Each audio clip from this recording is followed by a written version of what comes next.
Chapter 18, The Fate of Benjamin. The days before the meeting were as cheerless as a hearth without fire. Never once did Papa have to remind Benjamin to begin the day in silence. He began and ended it in silence. He had very little appetite. Every time he thought of the meeting, he broke out in goose flesh. Grimalkin, too, knew that something was amiss. He seldom purred. He refused to play. He would sit for hours, his paws tucked under him, his green eyes watching Benjamin. When first day came, Benjamin was ready for the meeting long before the family. "Preened as glossy bright as a bird," Papa remarked kindly. "Boots clean, face scrubbed and shining, hair combed until the teeth marks of the comb lie like the furrows in a field." Benjamin fidgeted with the buttons on his coat. He actually wished Papa would think up a chore to make the time fly. It was Mama, however, who came to the rescue.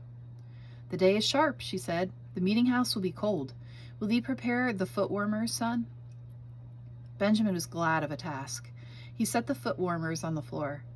There were 5 of them, one for Mama and each of the girls. He filled the little metal boxes with live coals from the fire and clamped the lids down firmly. Then he had to scrub his hands all over again. Now everyone was ready. Nanny Luddy stood waiting at the upping block. Papa mounted.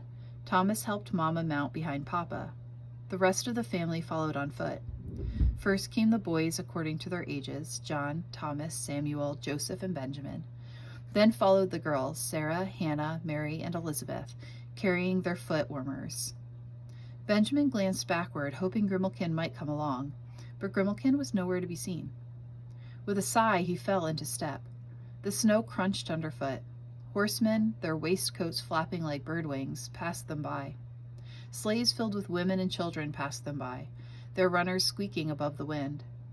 From the town of Goshen, from Springfield, from all over the countryside, horses and oxen were climbing the long hill to the meeting house. A cardinal flew across the road, his feathers blood red against the snow-covered trees. Just when Benjamin and his brothers reached the steps of the meeting house, a streak of black whisked by their feet. Seemingly from nowhere at all, Grimalkin had come. Waving his tail in the air, he walked directly to the men's section of the meeting house. In great dignity, he found the bench where Benjamin always sat. He settled himself on the floor and politely waited. No one paid him the slightest attention, not even the 2 dogs on the women's side of the house who came along as foot warmers. They had tangled with Grimalkin in their puppyhood. Now they held him in great respect. Mama and Papa were already seated among the elders on a bench facing the congregation when Benjamin took his seat between Samuel and Joseph. A stilled, breathless feeling came over him as he waited for the meeting to begin. From across the aisle came the rustle of skirts and the scraping of foot warmers being shoved into place. Now everyone was settling down. The meeting was about to begin.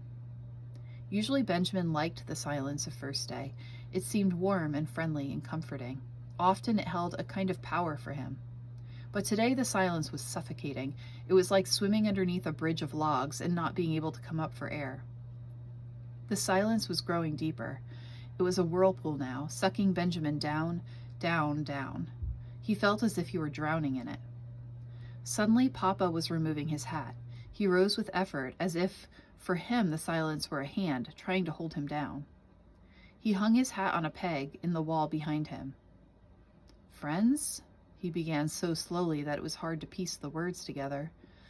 "Friends, I have a grave matter to lay before the society." Then his words came more quickly. "All children in Penn's colony should be taught a useful trade. It was William Penn's wish. I now seek guidance for my last-born son. He elects to be a painter." Once more the silence closed in. Benjamin could hear Papa's breath coming and going. It sounded like a bellows. If Papa had said, "My son elects to be a pirate," the stillness could not have been more fearful. Benjamin rubbed his foot across Grimalkin's back. He saw little sparks fly. "Since God has created beauty in nature, Benjamin sees no sin in copying it," Papa explained. "I now lay the matter before him. Shall Benjamin be called off from his painting?"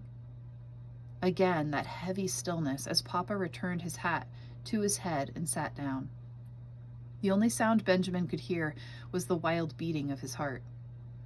Now, with a light scuffle of feet, a little man at the end of the row stood up. Benjamin took a sideways glance at him. It was Beriah Hadwin, the wool-comber from the town of Goshen. Benjamin never failed to marvel at the man's head. It was as bare as an opossum's tail. "If I may so speak," said Mr. Hadwin, "it would seem best to call him off. Picture-making belongs to the world and the things of the world." And with that, he blew his nose and sat down. At once a deep, pleasant voice was heard. It belonged to John Williamson, the ironmonger. "Quakers," he was saying, "have given themselves the name of Friends. Are we being friends in calling Benjamin off from his life's work?" He stopped, and Grimalkin filled the gap with a loud purring. Mr. Williamson smiled.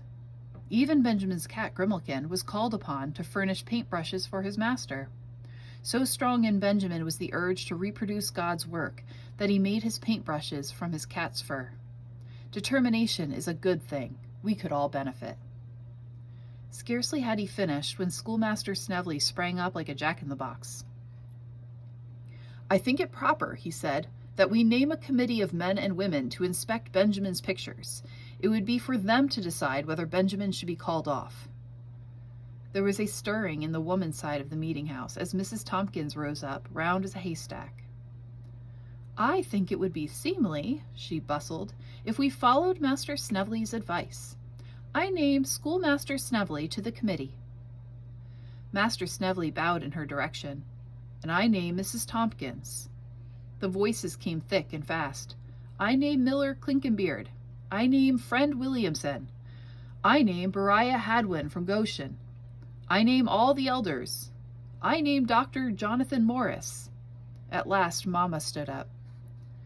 "Next first day afternoon," she said in her gentle voice, "I should like to invite the committee to Dorlatch Inn to inspect Benjamin's pictures and decide his fate." Only then did Mamma's blue eyes look to Papa for approval. He nodded solemnly, and so it was.